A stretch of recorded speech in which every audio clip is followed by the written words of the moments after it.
Good morning, everyone. All right. Will you take a look at this and just talk to a shoulder partner and see if you can decipher what that means? So this is the formula for collective teacher efficacy. See if you can digest that and just have a conversation about what that means.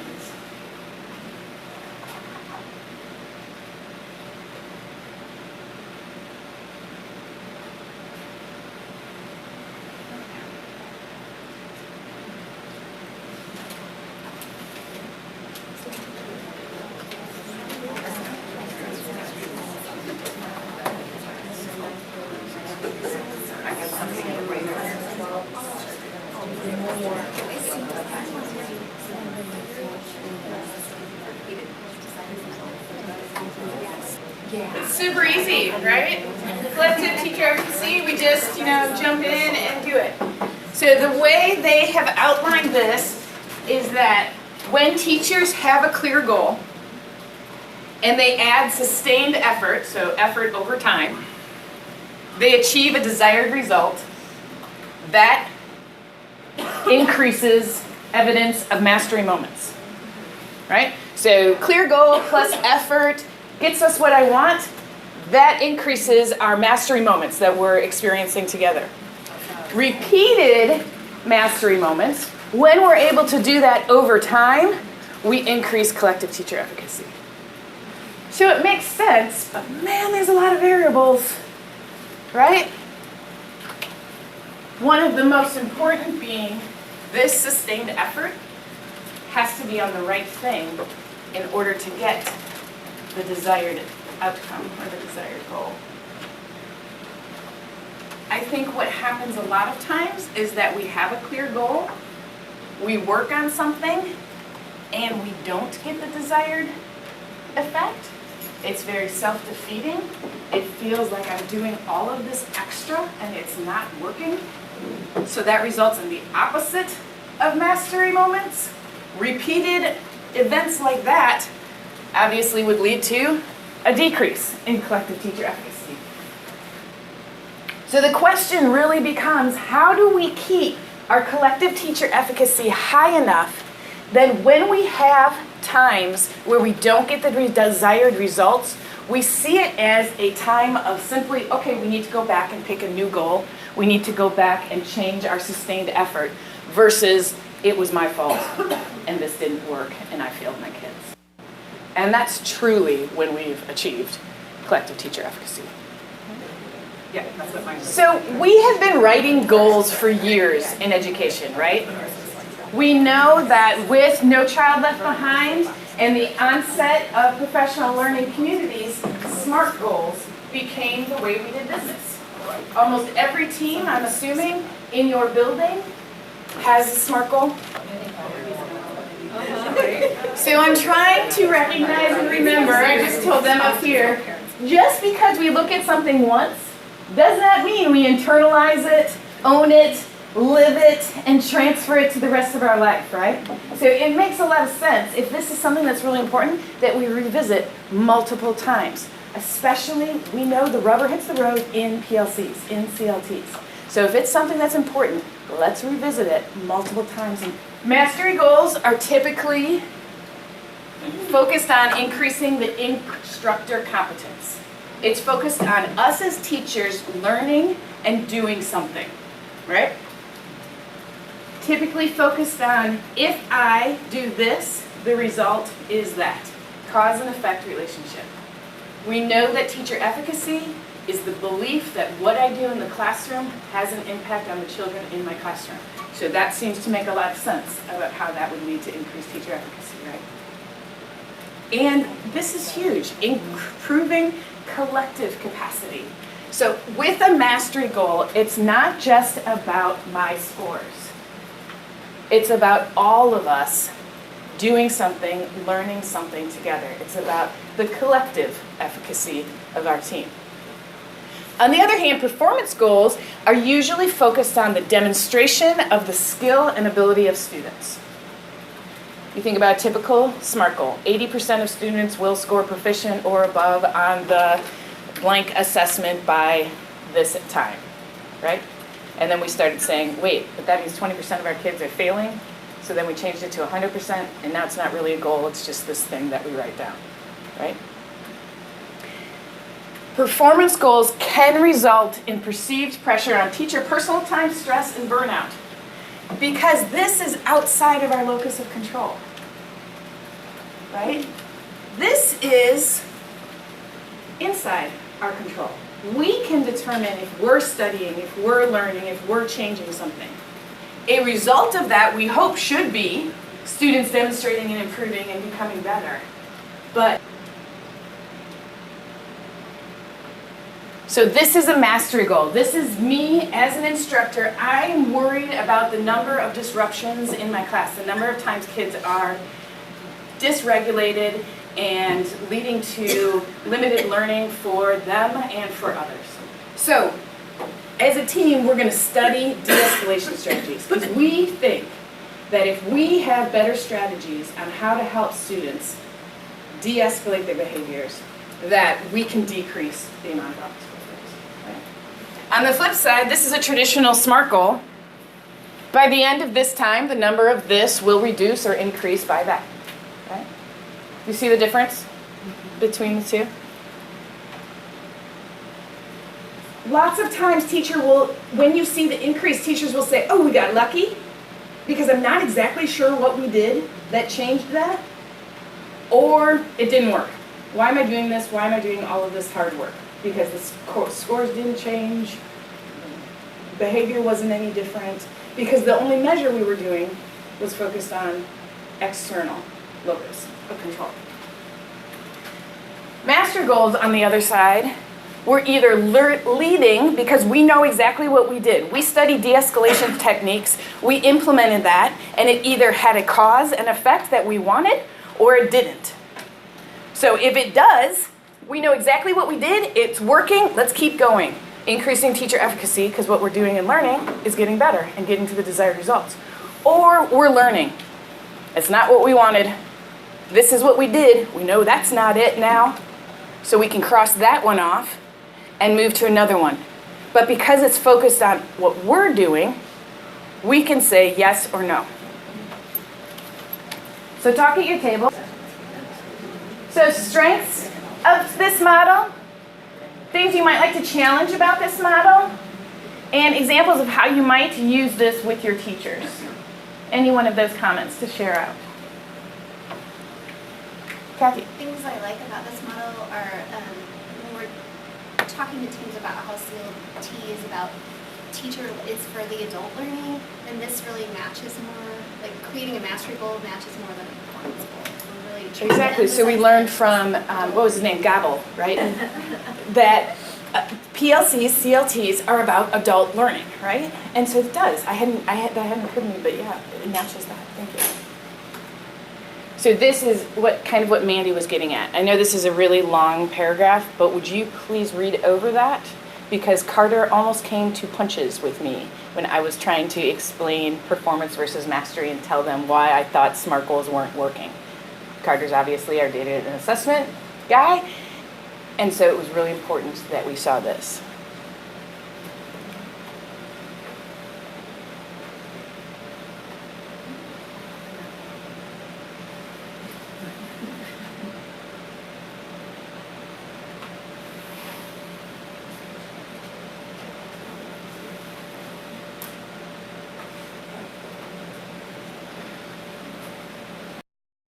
So I think this is an important caution, right?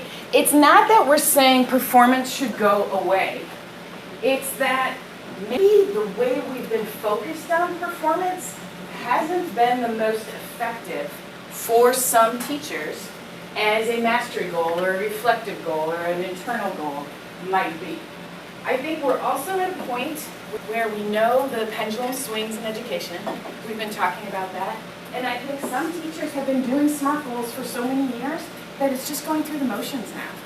And this might be a way to refocus. This might be a way to energize and get us to look at the same kinds of thing, because it really is about students doing better in something in a new way.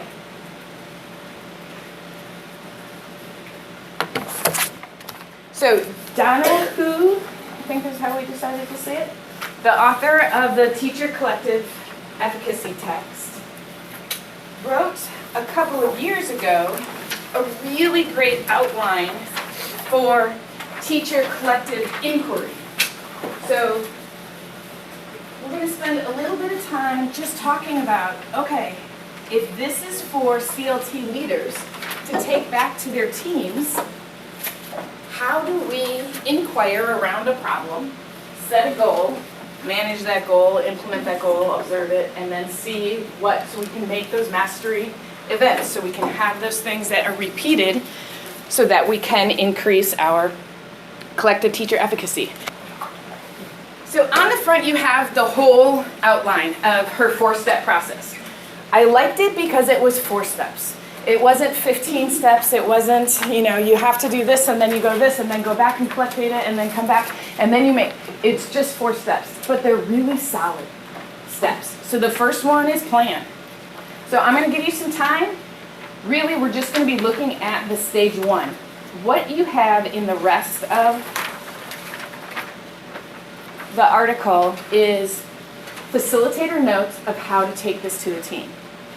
So I really want you to think through, how would I use this as a CLT leader and take this back to my team? And then the activity that they discuss is on the very back with the sample questions. And when you read it, you can see, I really like what is the impact of using into-exit cards related to establishing learning goals on my students' ability to self-assess and identify their own next learning steps.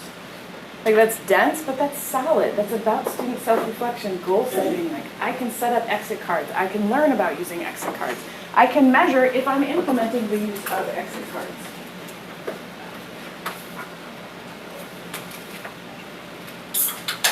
Kim and I were talking about how one of the things that we noticed is that some of our teams have less than meaningful goals. Mm-hmm. For example, a first grade team may say, we want our students to increase their reading level. Well, duh. Right. That's the plan for every first grader. And it's exactly like when we have our students set goals and they say, I want to read better. Right. So what we were saying is this process of identifying the student needs with evidence would force them to be more thoughtful and meaningful in their goal setting. Thank you. Felt very action research. Yeah. If we try this, That cause-effect relationship, right? We're the ones doing something. We're going to see if it makes a difference for our kids.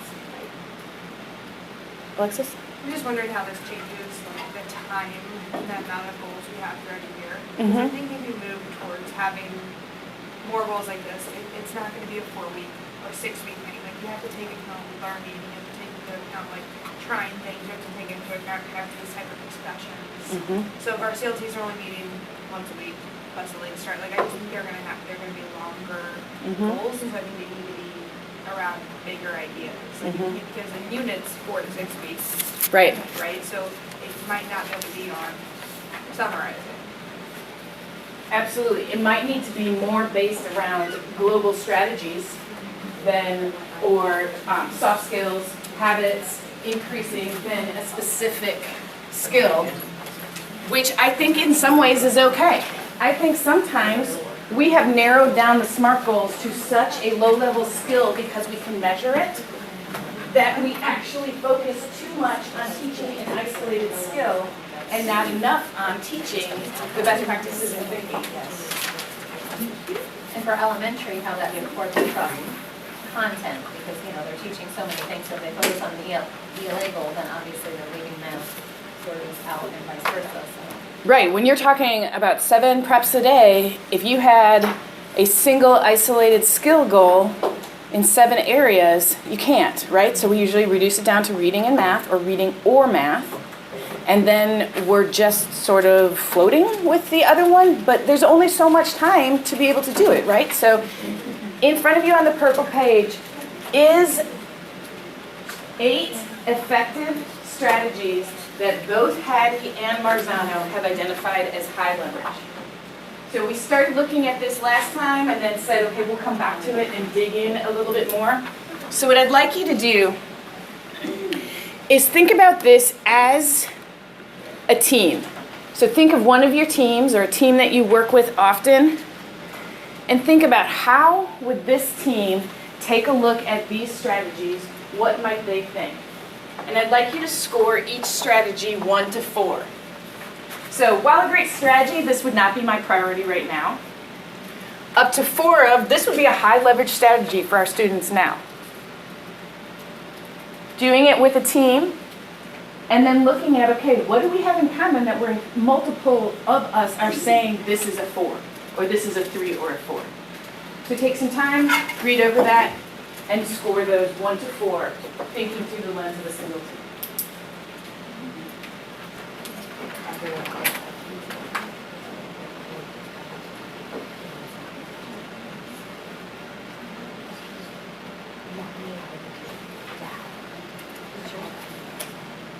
So we know that we've lived through the era of high-stakes testing, right? We also know that Parkway is part of a consortium of 60 districts in the state of Missouri that is looking to opt out of MAP.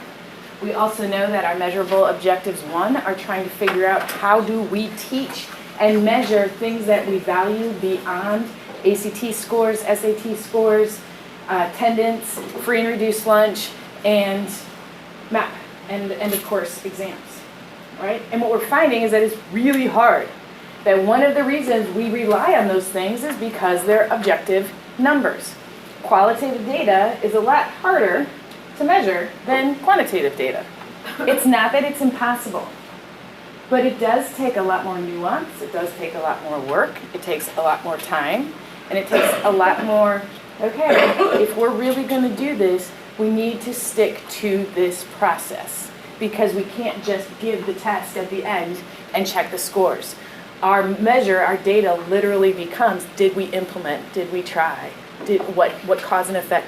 And the performance assessment becomes the byproduct, right? It becomes that measure that we use to see if all of the other stuff we did is what we wanted to focus on. Strategy 3 might be a way to bring back engagement in a meaningful way. You know, Kagan almost made engagement a sidekick or, something that was a joke. And this could focus on, engagement is a high leverage strategy. Whether or not you use, a silly named activity isn't the key. It's our students not able to opt out. Are students equal in having to participate? Are they sharing the workload? Or are we still doing group work where we have drivers and riders and we're increasing our achievement gap? I read it as we need to get better at letting kids struggle through something versus jumping in and offering that feedback right away. That's You know- true of more experience. Exactly, yeah. But then there's like that cautious line too, because then they talk about like you tell kids exactly what they need to know, like the direct. And so again, it's kind of like the art of teaching. It's almost like this is a hard job, Yeah, right? it's like,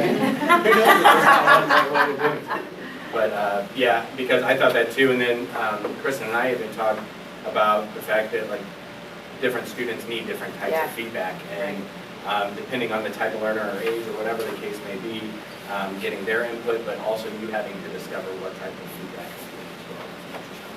Thank you. Having as much that sounds simple, but like last week in our 5th grade CLT, we actually took, all of us in the CLT actually took the 5th grade assessment because we are realizing as it's taught, it teaches multiplication, then it teaches division. But when you look at that unit assessment, it's all jumbled and everything else. So we're like, our exit slips aren't even matching this. So we understand that they get the skill, but do they know how to apply their knowledge? That was a big eye-opener for the team. Great strategy to use too, to look through the eyes of the students and then say, okay, so as learners, what do they need? Yeah.